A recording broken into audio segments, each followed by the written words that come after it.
At DSW, we ask the important questions, like, what shoes are you going to wear? Whether you're prepping for wedding season, festival season, or just planning the ultimate vacay, the right shoes can make or break an RSVP. So own the moment.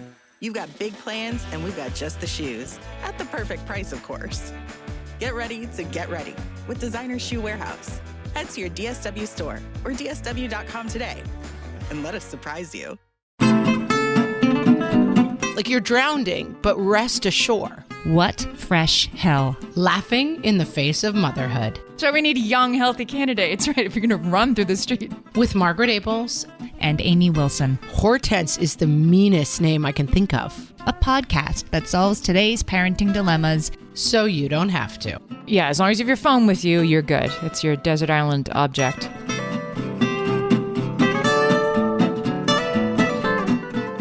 Hello, everyone, and welcome to What Fresh Hell? Laughing in the Face of Motherhood. This is Margaret. And this is Amy. And this week, it's a fun one, you guys. We're going to talk about the dumb things we thought when we were kids. We for sure thought were totally facts, that were not facts. Yes, this is somewhat based on the fact that my dad, my father's father, they lived in view of what used to be known here in New York as the Tappan Zee Bridge, now the Governor Mario Cuomo Bridge. But I'm kind of team Tappan Zee ever, Mario Cuomo never bridge. It's like Shea Stadium, Tappan Zee Bridge, right? You can try to update me, but... Yeah, you could just tell my age because I'm always going to call it the Tappan Zee. It's the Tappan Zee. And there was a light switch on their wall that didn't work, and he would go over. He knew they turned on the bridge at, let's say, like 6:45, and he would go over at 6:45 and flip it on and say, I got to turn my bridge on. And he would flip the light. The bridge light would go on. And apparently my father went to school and told everyone that's my dad's bridge. And they were like, no, you idiot, it's not. I have two things I thought as a kid that I carried fully into adulthood. I mean, it's not long ago, this realization came to me that The Love Boat was not actually filmed. The Love Boat, it's an old deluxe alert out of the gate. Sorry, guys. Back in my day. But it was a silly TV show set on a cruise ship, and they would show them setting sail, and then they would dock at the end. It was the week of the cruise was every episode. And I really thought that the cast for that week boarded the ship, and like the people playing the crew on the Love Boat were the crew, and they'd set sail and they'd record. Like there was a script and everything. It was, there were actors playing characters. So you knew it wasn't a reality show. It wasn't really happening. Yeah, it wasn't a reality show. But I was certain that they recorded it during the week at sea, that you got to go on a cruise if you got to be in an episode of The Love Boat. Yeah, you were filming on the cruise. Yeah. And I was like 35 before I figured out, wait a minute, that was all on a soundstage. I don't think that's what was going on. And I've been on a soundstage. It's a very strange thing for me not to have put together until adulthood, but I didn't. That's amusing. And the Love Boat had a particular, I feel like, magical draw for us watching it because it used a lot of like kids were on the boat, and teen romances. Jill, the captain's daughter, her name was Jill, and she lived at sea. No need to go to school. She was like 12 and she got to just be in the... She was, what do we say, 15, 16. Yeah, maybe you're right. Maybe more like 12, 13. She was young. And then, it was... But she just got to hang out on the boat. Yeah. I just think there weren't a ton of shows where you watch where there were like tweens on TV. And that was the one. Maybe that's crazy because there was the Brady Bunch and stuff. But something about the Love Boat, they were having exciting adventures, Yes, it was exciting adventures. I also thought until again, a grown person, that the Muppet Show was actually filmed like in a theater with like 300 people watching and clapping. They so successfully make it feel like you're watching a live show being filmed that I felt like that wasn't a laugh track, that people were there while they were filming it. But you're picturing, now I have to dial down on your logic here because I think there's a problem with it. They pan to the audience and it's 300 humans? Because I think sometimes they did pan to the audience. It was Muppets. And it would be chickens or whatever. It would be chickens. No, but the laugh track was humans. You'd hear laughs and you'd hear reaction and you'd hear applause. That were definitely human sounds. I mean, not for nothing, Amy, but the humans did the Muppet voices. I mean, it could have still been Muppets. Well, it was just somebody pressing a button, but it sounded like... You thought it was in a theater. Yeah, like I really bought into the whole, like, everybody get on stage, it's time for the next number. And then in real time, they ran out and did the number for people that were watching. They showed us Muppets watching because that was the, I don't know, the idiom, but that there were real people there while it was happening. There should have been. I mean, there weren't, but there should have been. I mean, there were some. There were the Muppeteers. But yeah, not an audience. Not an invited audience. I have a friend who cried and cried when that show was not on all of a sudden one Sunday night at 7 because it hit her like a ton of bricks that she was never going to be the guest star on the Muppet Show. Wait. Oh, it was like it was over and she wouldn't get her chance. It was over. It wasn't coming on the TV anymore. It's like, what do you mean? Like, I will never be, Sid Charisse. I'll never be the person on the Muppet Show. This is definitely a strong lane in my brain that the kids have an expression now, big main character energy. And it's not a compliment, but I definitely watched everything with like, what is my role? Who would I be on the Love Boat? Like, how would I host the Muppet Show when I get my chance to host the Muppet Show? Right. What will my number be? Yeah, like I definitely watch everything with like, how do I fit into the scene? Yeah. Well, all kids do. That's the egocentrism of childhood. Yeah, I just never grew out of it, I think, is the problem. This one reminded me, we went to our Facebook group, facebook.com/groups/whatfreshhellcast. We asked them, what were the incredibly dumb things you actually believed as a kid? We got bajillions of answers. Abby's reminded me of your dad with his dad in the Tappan Zee Bridge. Abby says, we had an old 1970s Chevy Silverado pickup truck with a metal logo plate that said Chevrolet on the inside dashboard. I thought you could honk the horn by pressing the Chevrolet on the dashboard because every time I did, my dad would actually honk the horn from the steering wheel. I loved Abby's conclusion. We lived in a small town. I'm sure everyone thought something was wrong with our car. Why are those people always honking? Yes. It's sweet. I like Jill's. I have also had this thought LMNOP was one letter. Thought it was a word. Yeah, definitely been there. Mm-hmm. HIJK and right. And then LMNOP. That's one word. Yeah, that's one letter. Mm-hmm. Like onomatopoeia, LMNOP. Onomatopoeia, LMNOP. I used to think, I mean, we're talking like 5-6 years old, young, but I used to think that when adults made arguments, they were saying, first, a ball. You know, kids don't belong in here. Second, a ball. You're not supposed to be in here with your shoes on. I thought they were saying first a ball, second a ball. And why would that be? No logic. Well, I was so young. That I was trying to like sound like an adult. I mean, I didn't know. I'm like, I don't know what they're talking about balls, but that's clearly how grown-ups say it. There's a first ball and a second ball when you're making an argument. I didn't understand what a ball was. First a ball, second a ball. I had a friend who thought, and it makes more sense than a ball, frankly, that the expression was rest ashore. Like, rest ashore, it's going to be fine. Rest ashore. Like, rest on the shore. Yeah, like you've swum your race and now rest on the shore. It's going to be fine. I like that better. Let's say that instead. Yeah, let's just make that the real thing. Rest ashore. And I'm like, yeah, I get it. Like, you're drowning, but rest ashore. It's all going to be okay. Right. I get it. You're not drowning now. You're on the shore. You're not drowning anymore. Rest ashore. Tina says she used to think animators would draw cartoons in real time really, really fast. That one I never had. I'm hoping Tina was quite young when she had this belief. Did you have the flip books when you were little? I mean, they still have them. Oh, the most amazing. I mean, when I figured out that that's how animation worked, which was through a flip book, and I have a kid who's interested in animation and would draw like a little stick figure man jumping in his own flip book, and it still just knocks me out. You draw a series of pictures and then you play them one after each other fast and it's animation. It still knocks my socks off. I'm amazed he completed his flip book. That's one of those rainy afternoon things like, I'm going to make a flip book that shows like a birthday party for, 14 dolls. And then you'd get like 8 drawings in and give it up because that's... Yeah, forget it. He was smart because he would just do a stick man doing like a backflip and it's only like 35 drawings and it's a stick figure. That's a good one. Becca thought that when she was little that cars with red lights were driving on their side of the road as they were driving and cars with white lights had to drive on the other side of the road.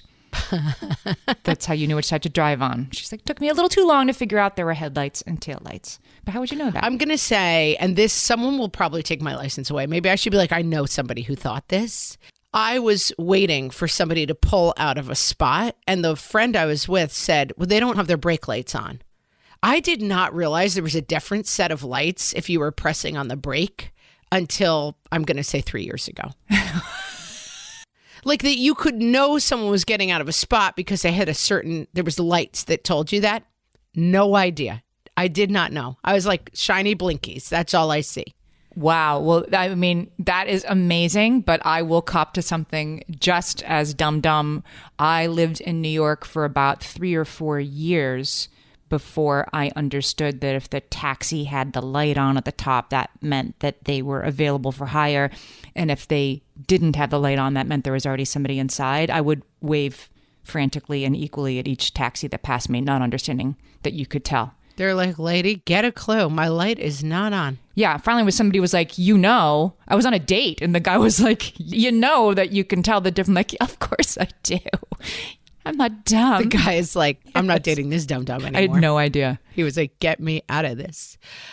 Amber thought that when candidates were running for office, they were running a physical race.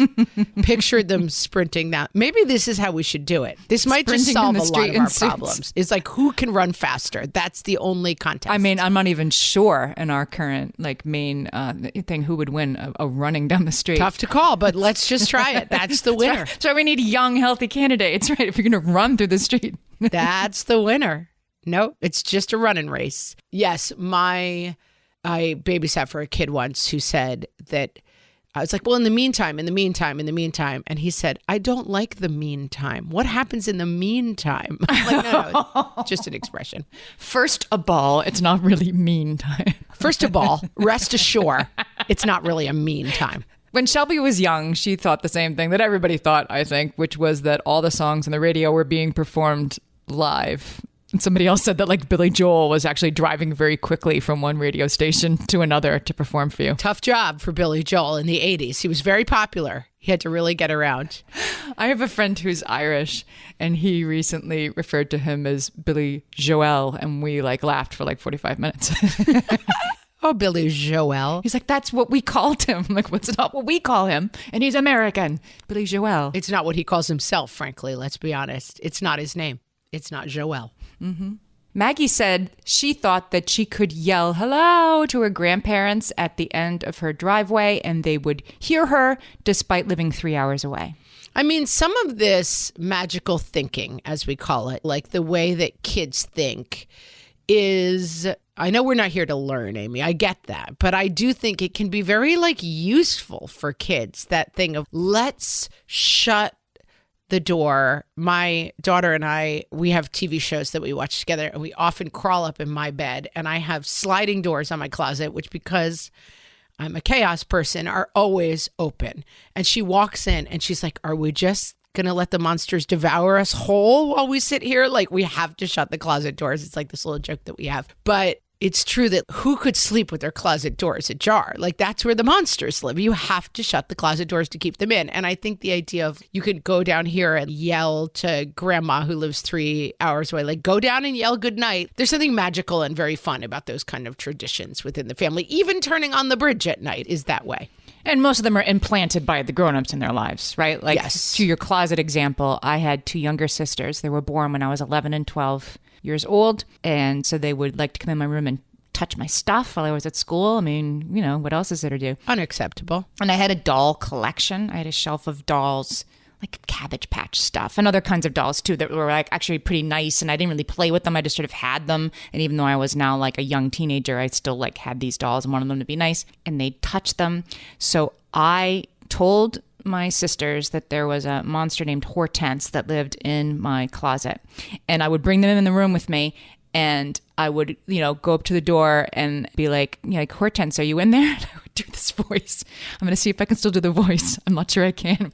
Oh, gosh. Dig deep, actress Amy. What do you want?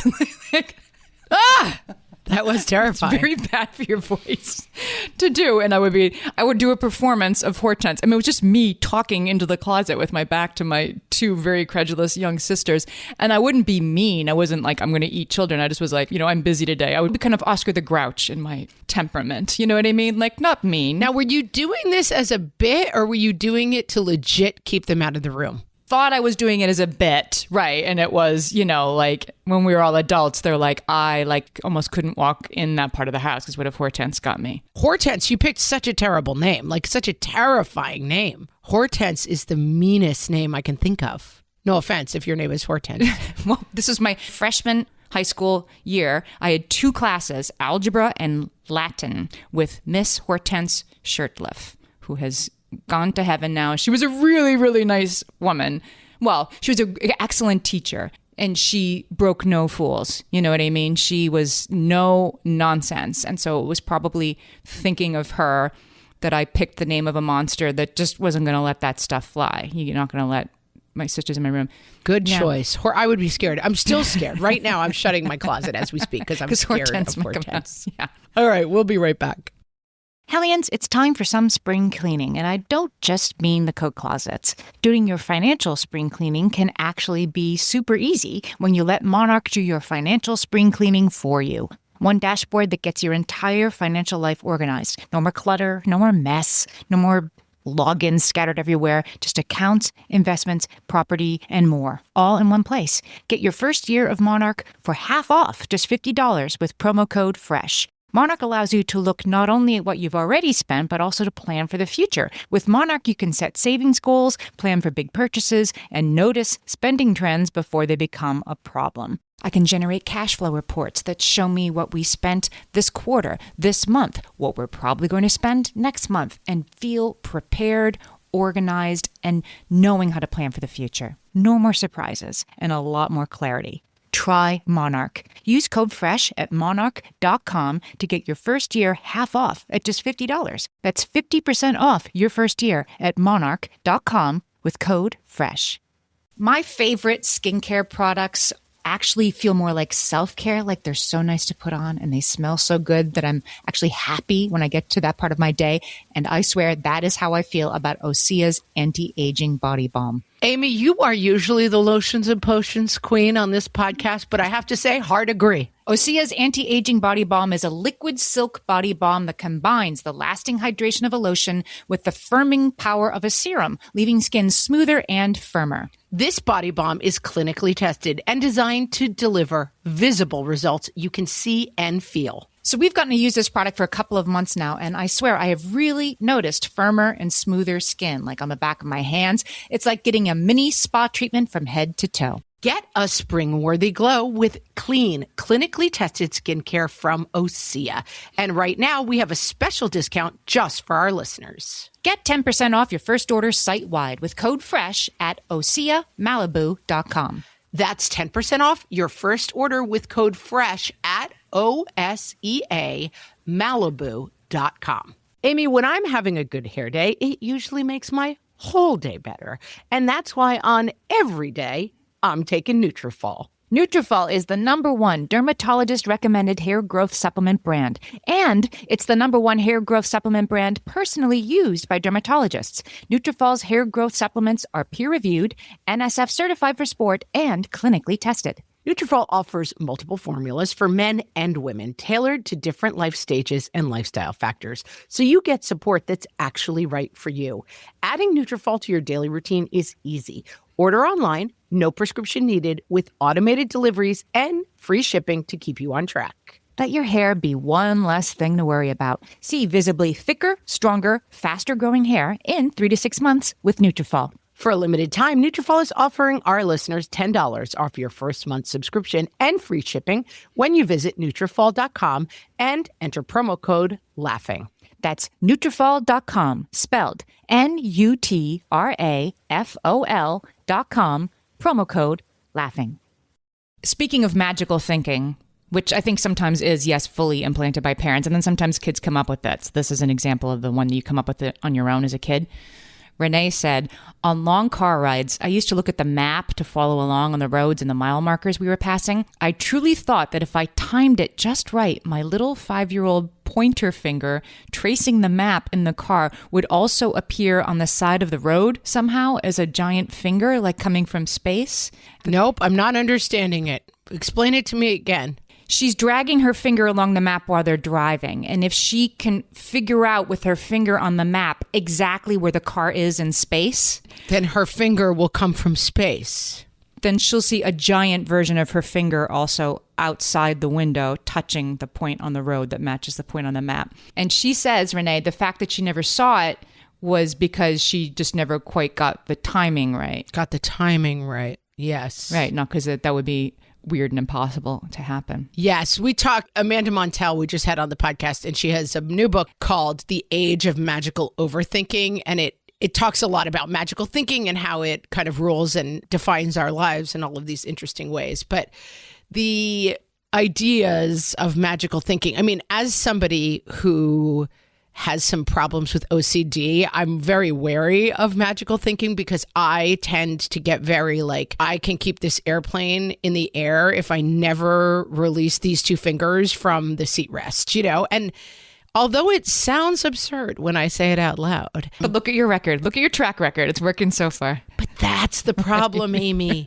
Like, did we win? Did the Giants win the Super Bowl the years that I only ate the cupcakes that corresponded to the defense and offense? Yes, they did. Like, I might actually be doing it. That's the problem. And so magical thinking, adorable and problematic, as it turns out.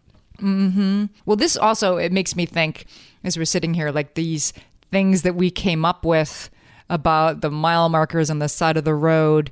A 5-year-old would not be doing that now because if you're 5, there's a DVD player and you're watching something on DVD. And if you're 8, you have your mom's phone and whatever. Like these things that we came up with were only out of like complete boredom or just that sort of absent thinking that you have while you're driving or in the shower or whatever. I feel like it's good for kids to have that space and time in their head, even if they come up with crazy stuff like Renee thinking her giant finger from space was going to appear on the side of the road. Yeah, and I still think they have it. I mean, I think that there's a certain boredom that goes along with being in the car that even the DVD can't replace. And also, like, I know that I see my kids when we come up to red lights, they're like green. Like they're still doing the thing of like, I could change the light to green by saying green in this very slow voice and making this very magical gesture with my hand. Somebody was saying that, I don't have it right here in front of me, but one of our listeners said that her mom had her thinking that you could concentrate and then blow, like blowing out a birthday candle, and you could make the lights change from red to green.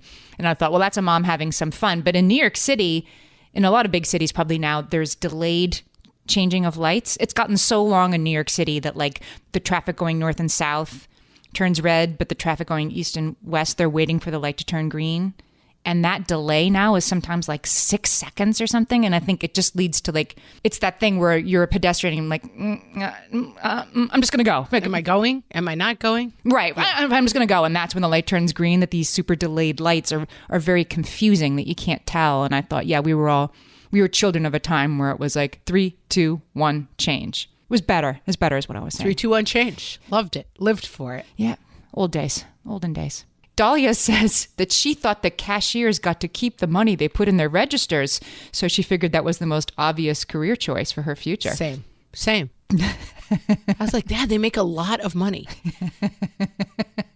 Yeah, definitely. Why wouldn't everybody be a cashier, right? That would be the most lucrative job in the world. Sell expensive stuff and you'd make even more money. Like work at the Lamborghini cash register. Yeah, people hand you cash all day long. It's amazing. This is what I mean. Like back when you're in the store with your mom and she's writing a check or whatever and they're digging out cash. Like now it's just beep, bop, boop, and money's invisible. Yeah, everything is. I mean, I just was running out this morning to do a couple errands and I just ran out with my phone in my hand. Like if I get stopped, I'm not going to have a driver's license with me because I'm constantly like, I just need my phone. I'm going to grab something at the little convenience store. I got to get my broken nail fixed. Everybody just takes the phone paying. I remember being in a mall. My husband dropped me off. I went in with the kids. We were looking for like a birthday present or something before we went. Of course, we were like buying the birthday present on the way to the party that was in the store. And I went running in and I was like, oh no, I left my wallet in the car. So then I'm calling my husband. You have to come in. And the lady at the register said, well, if you have a phone, you could just pay for it with your phone. And I was like, what is this wizardry you're speaking of? Pay for something with my phone? And she's like, you just double click. And I was like, oh no, this is the end of it all. This is the end of it all. Right. But yeah, as long as you have your phone with you, you're good. It's your desert island object. Mary says that she thought when you moved, you were just trading houses with another family. I mean, technically you probably are. But they have to come to your house.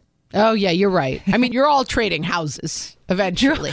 There's a very large pot. The human race is mostly just trading houses. I mean, when you think about it, right, we're all just trading houses. That's like something you could put on a t-shirt. We're all just trading houses. We're all just walking each other home. Until we die. And trading houses. Yeah. I mean, that's right. They don't have to go live in your house. That would be a funny system. But no, you are just moving into someone's house and they're moving into someone else's house who's just moving into someone else's house. It would be kind of, I mean, it's kind of like a VRBO kind of thing, which you're supposed to say verbo, right? How old were you when you realized from the ads that they wanted us to say verbo instead of VRBO? Never. I was never old. I don't even know that now. You're telling me new information. If you go in the ads, yeah, they say verbo. It's verbo. And I'm like, what? I'll call it what I want. Thank you very much. It's airbnb and verbo. That's it. Haley was utterly convinced as a kid that you couldn't drink and drive, as in drink anything, even water. She's not the only person who said this one. Several people were like, oh yeah, me too. Me too. Me too. My brother. Yes, yes. Not allowed to drink while you drive. Yeah. Or that sleeping with somebody being a potentially life-changing choice for a young girl meant sleeping in the same room as somebody. I definitely thought that. Yep. See, we use these euphemisms with kids and they're just like, they're literal. That's a category. I'm going to make categories here. Like there's the magical thinking the kids have and then the magical thinking that their parents thrust upon them, right? But then there's also the like overly literal application of don't drink and drive.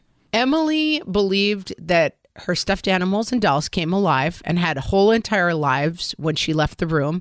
She blames Raggedy Ann and Andy, the movie. A live action. When the kid was around, they were just dolls, and then cartoons when the kid left the dolls alone. They came to life. This, by the way, is an oldie locks alert. Back in my day. It's a very old deluxe. Raggedy Ann and Andy themselves are an old deluxe alert. There's got to be somebody listening like, I don't know what they are. I mean, yeah, they were raggedy rag dolls. That was a selling point. I mean, Raggedy Ann and Andy were oldie locks when we were kids. I mean, they're like oldie-timey dolls. They're really rag dolls. They're made of fabric and are really floppy. That was their thing, right? That's what they did. And they were they lovers or brother and sister? I cannot believe you just used the word lovers. That's so upsetting. Trigger warning, please. I think they were just friends. I think they were brother and sister, you gross monster. I don't know what the backstory was in them. I've watched a little bit of this YouTube clip that Emily, she helpfully dropped a link to this YouTube, to this. Was it helpful or was it disturbing? Fever dream. Well, it was helpful to me because when it came on, I'm like, oh, totally. I remember this. It was like a late 70s. I remember my sisters watching it, so I think it stuck around. Where everybody I was watching part that was like a camel that again, he was also, the camel's whole song was about he was a draggy camel and he was sort of like limply dragging his like, doorstop limbs. We have to do a whole episode. Well, maybe it's a subscriber episode where we walk people through the nightmarish entertainment that we were subjected to as children. You're on. Yeah, like our favorite shows. And it would not fly today. Those Marty Krofft puppets. Oh, that Skull who read horror stories. What was his name? The Death Man? The Crypt Keeper. Yeah. All right. You're on. That's our next subscriber episode. And this is pretty much what our subscriber episodes are usually, even more bonus of us visiting the nonsense of our past. But this is just Toy Story. Like I thought Toy Story had an original plot, but apparently it was stolen from the 1977 movie Raggedy Ann and Andy. It was just stolen from the minds of every child. Like I think every child believes that their toys have an inner life. I mean, that they're... Yes, that's why Toy Story is so wonderful and to me like also deeply disturbing. Like it's too much to bring that idea to life. You know what I mean? It's too deep a cut. Yes. Like I can't take it. I've seen more than once somebody will set up as their kid is leaving for college, like walking down the sidewalk to leave to college, like a photograph of the kid walking down the sidewalk to the packed car for college, and then they'll set up the like Woody and Buzz like in the doorway, like waving goodbye. Cut it out, people. It's too deep for me. I can't do it. That's not funny. You freak me out, guys. It doesn't hurt so good. It just hurts. I don't want to see that. Leslie believed firmly that the line on the bottom of her grandmother's pool that separated the deep end from the shallow end had an ability to open up. She says, my cousins and I believe that if you stepped on that line, the bottom of the pool would suddenly open and dozens of sharks would be released from the secret waters below. She's totally right. I mean, what's the problem? She did follow up by saying, I have never stepped on that lawn and I never will, adult or otherwise. Yeah, we had a lot of lore about using the bathroom that like things, alligators lived in the sewers would come out and bite you on the butt. And like it still gets me. I'm decades later and every once in a while I still get a little creepy feeling. See, that's what's wrong with social media because I feel like stuff like that, those, old wives' tales of like, and the alligator's going to get you. You're like, yeah, like there'd ever be an alligator in the toilet. And then you open Twitter and it's like, Florida man finds alligator in toilet. Like this stuff. Like it does actually happen once in a while in Florida. I had a babysitter who told me when I was probably 7 or 8 that you get nightmares if you lay on your back. I am solidly in my middle age. I do not sleep on my back because it gives you nightmares. How is your nightmare ratio? Whenever I have a nightmare, I think, I must have been sleeping on my back and I roll over. Like, it's crazy how I think I have a very suggestible mind. Like, if I join a cult, you'll be like, see, she was right. Very suggestible. Megan says she thought the cast of the Mighty Ducks movie were, in fact, professional hockey players as well as actors. Does she mean the Disney movie with, like, the Bad News Bears kids playing professional hockey players? She means the Mighty Ducks. Don't you know the movie The Mighty Ducks? I thought the Mighty Ducks was like Bad News Bears, but hockey. It is. But it's kids, right? It's not adults. Or is it adults? Is it Cool Runnings and everybody's adults and they're terrible, but it's fun? Or is it Bad News Bears where they're kind of like 12 and they're terrible, but it's fun? I mean, it's a deep cut. I think they're adults. Isn't Emilio Estevez one of the Mighty Ducks? He's the coach. He's the coach. Is the Mighty Ducks children or adults? Margaret's pretending to think about it, and she's actually looking it up right now. So I'll tell you while I'm doing this. Have I told this story? I think I have along the way that I worked for the commissioner of the NHL for about 6 months. It's about a youth league hockey team. It's a youth league. Okay, so Megan thought that these youths were actual professional NHL players at 12 as well as actors, which would really be something. They would really have had... They have busy lives. Really have done a lot with their lives so far. All right, let's take a break. We'll be back with even more dumb things we thought when we were kids.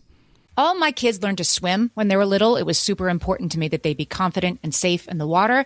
There was only one problem with that. Taking them to swim lessons. I mean, the pools were freezing. There were always cranky adults doing laps right there. And it was definitely not, for any of us, what you would call fun. Amy, heard. But now there's Goldfish Swim School. Goldfish takes a really thoughtful approach to swim lessons, combining research-based teaching with a warm, kid-friendly environment that actually helps kids thrive in the water. Every detail at Goldfish is thoughtfully designed to create a golden experience, from shiver-free, warm indoor pools to comfy waiting areas for parents to professionally trained lifeguards on deck. Goldfish uses an approach called the science of swim play, which combines guided play with proven teaching techniques to help kids learn to swim, build water safety skills, and gain confidence, all at their own pace.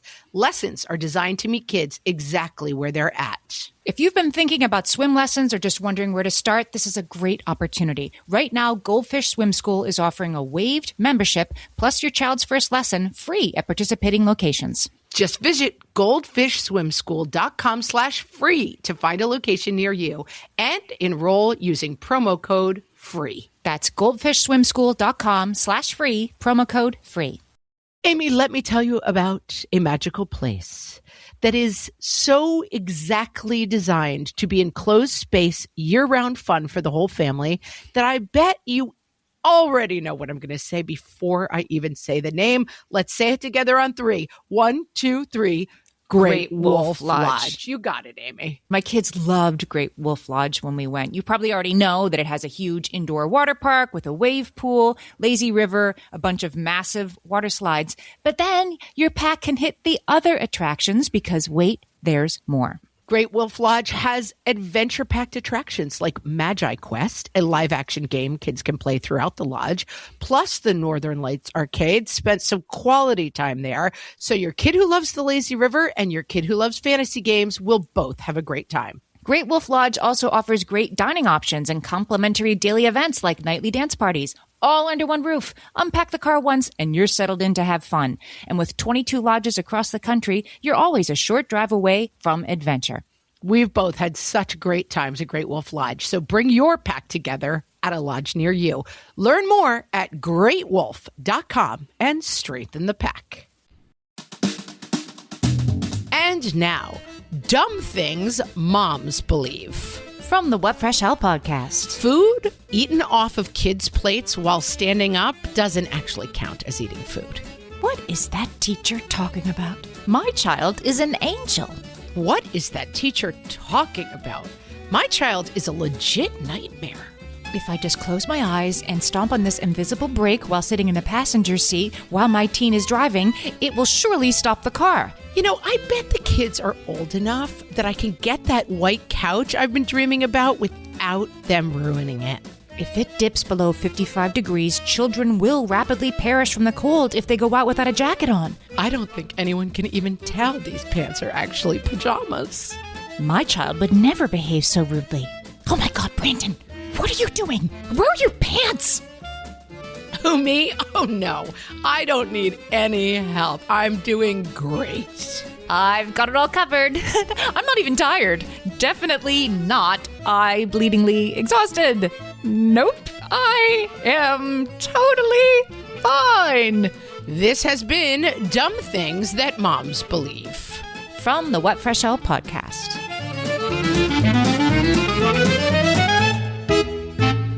Allison says she grew up thinking the parking lot to get into Toys R Us was confusing because that was what her mom told her when they drove past and did not stop at Toys R Us.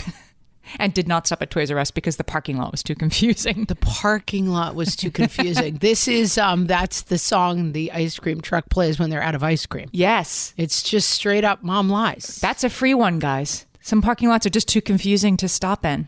Sorry. Tough break. Nicole's dad, this is similar, these are related. Nicole's dad told her that they didn't get MTV on their TV because of the mountains that were nearby. Hilarious. Nicely done. She says, I was out of high school before I figured out this was a load Not of actually true. nonsense.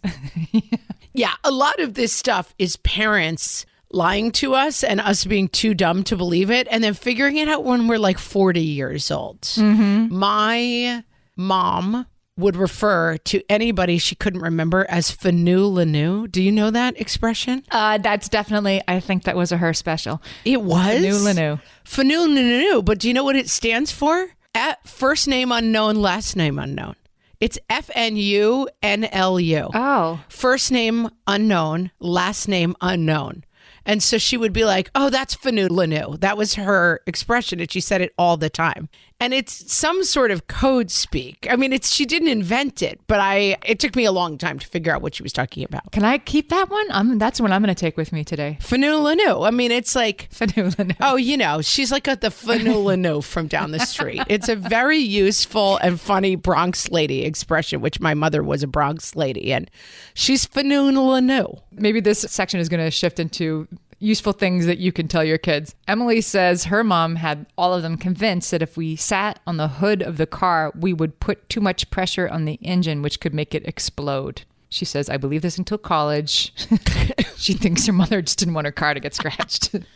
Yeah, I think that's probably right. She didn't want butt dents on her hood. That's why she said it.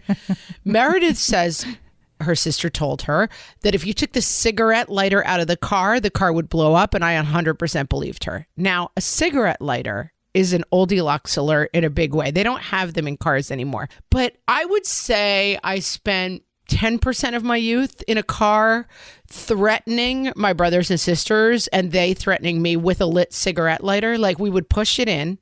So it was a little button, and you would push it in, and it would get glowingly red hot, and you would chase each other around the car trying to touch each other with it. Like, that was It never occurred to me to do that. The other big game we like to play is we locked each other in suitcases and then rolled them down the staircase. Like, what the heck? How did we survive our childhood? I don't know. Oh my God. This was clearly before tort laws where you could like sue car manufacturers if kids had like circular burn rings all over their arms from putting the cigarette lighter on each other. I mean, that could fully, like, if you held that to the fabric seat, because also we're talking the era of fake leather or weird fabric airplane seats. Oh, like polyester that was made of, yeah. I mean, wouldn't that Wouldn't that like light up in 30 seconds? I can't believe we drove around like this. To be clear, we did not burn each other with the cigarette lighter. It was just kind of a funny, like we could if we wanted to. Like, I've got it. Whoa. Just the idea, like, kids in the backseat with that, probably fine. They won't actually burn each other with that thing that would burn them if they touched it. They won't actually do it, though, as if like a bump in the road couldn't cause somebody to get tagged by the cigarette lighter. Yeah, we couldn't do it when after our parents got in the car. It was like we would get in by ourselves. Super fun game. You were out there early.